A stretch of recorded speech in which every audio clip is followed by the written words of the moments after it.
Situé à 15 km au sud-ouest de la capitale économique du Maroc, à l'entrée de Darb el-Aza, entre l'océan et la route côtière d'Azmour.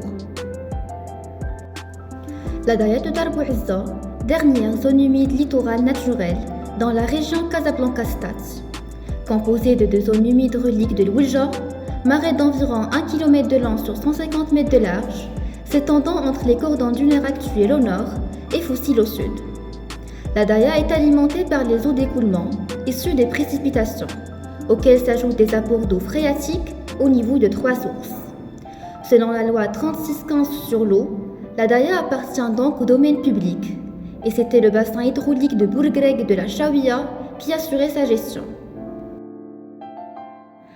Impressionnante, stupéfiante, captivante, la Daya de Darb el-Aza, comme toutes les zones humides, procure à l'humanité une multitude de services écosystémiques. C'est un réservoir d'eau douce qui participe à l'alimentation en eau pour la consommation humaine et aux besoins des activités agricoles et industrielles. Une éponge anti-sécheresse, un amortisseur des crues et des submersions, un puits de carbone qui permet l'atténuation des effets des changements climatiques, un producteur de ressources biologiques et agricoles, un outil socio-culturel, touristique, éducatif et scientifique, une mosaïque floristique et faunistique avec plus de 80 espèces végétales, notamment des plantes aquatiques, d'invertébrés et de vertébrés, dont les oiseaux ne représentent que la partie émergée de l'iceberg biodiversité, avec pas moins de 180 espèces sédentaires ou migrateurs. Comme ce pèlerin avec son djellaba blanc, son pantalon noir et ses babouches jaunes, l'aigrette garzette ou héron blanc.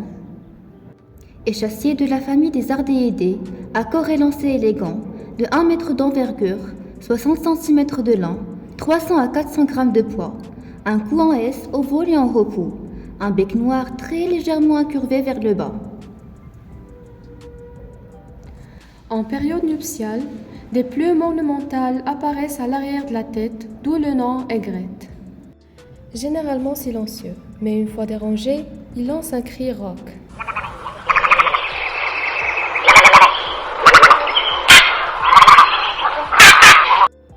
C'est un oiseau grégaire qui vit en petits groupes avec d'autres hérons, notamment le héron cendré et le héron garde-bœuf. Il est donc très social, mais attention, il devient territorial lorsqu'il chasse ou pêche, car il ne supporte pas la proximité immédiate avec un congénère. L'aigrette garzette fréquente une large variété des milieux humides, avec un minima d'eau 10 à 15 cm de profondeur, qu'elle soit douce, saumâtre ou salée, dont un menu à la carte très varié. Insectes terrestres ou aquatiques, crustacés, petits poissons, mollusques, amphibiens. C'est un piscivore à tendance carnivore qui chasse à l'affût en attendant qu'un poisson nage à proximité ou en remuant la vase avec ses pattes pour en extraire la proie enfouie.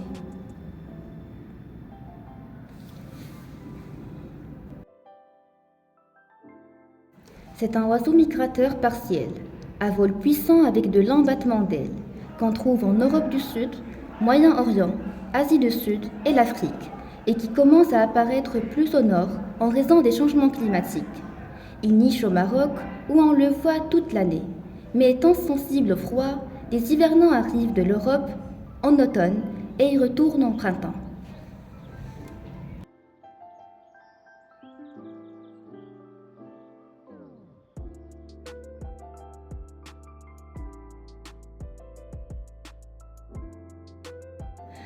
Cachés au sol, dans les roseaux ou dans les buissons à proximité immédiate de l'eau, parfois construits dans un arbre à plusieurs mètres, leur nid formé de brindilles, de branches entrelacées à la hâte, accueillant 3 à 5 œufs par an que les deux parents couvrent pendant 20 à 25 jours.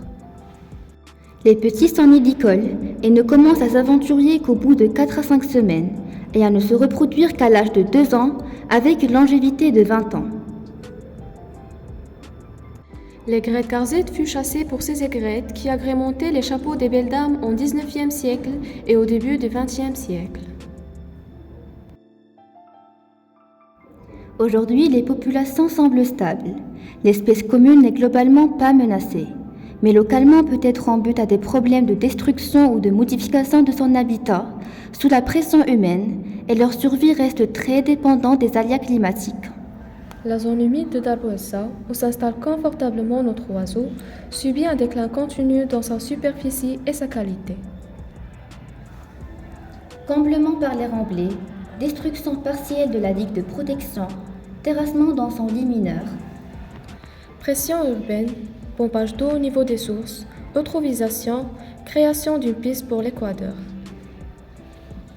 Voire même une demande de sa réquisition par un particulier. Ainsi, la conservation de l'aigrette garzette passe par la conservation de la daya et toutes les zones humides, la surveillance et le maintien de la qualité et des niveaux de l'eau, la protection des colonies contre les coupes forestières trop importantes et contre le dérangement en période de reproduction.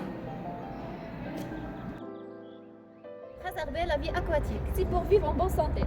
Pour consommation et production responsable. C'est lutter contre la pauvreté. C'est assurer zéro faim. C'est instaurer la paix. C'est faire face au changement climatique. C'est vivre durablement. Bref, c'est